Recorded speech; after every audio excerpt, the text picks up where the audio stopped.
St. Patrick's Day is one of the most famous Irish events. Before celebrating St. Patrick's Day on 17th March, here is 5 bizarre facts about the day. 1. They weren't all that friendly. Leprechauns made their first appearance in an 8th century poem. King Fergus of Ulster was sleeping when the tiny, angry men sneakily tried to drag him into the ocean and drown him. They only stopped when he woke up and captured them.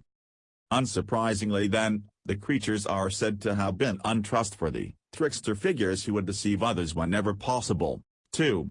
They didn't even live in Ireland. Yes, you read that right. According to early tales, leprechauns lived in an undersea kingdom in the mid-Atlantic, says Tom O'Donnell, a UCL researcher in medieval Irish. The creatures can be traced back to old legends of water spirits called Luca Urpan, meaning small body. And even today, they aren't just restricted to Ireland, with a colony of leprechauns said to exist in an official city park in Portland, Oregon. 3. They were all male. Irish folklore suggests there were no female leprechauns at all. According to the ancient book, A History of Irish Fairies, there is only evidence of the existence of male leprechauns. We're not entirely sure what the deal was with procreation. However, some believe that leprechauns were the defective offspring of fairies. Others think the creatures may have come from unions between humans and fairies. 4. They wouldn't fix your shoes. The best you could hope for was that they'd help you breathe underwater.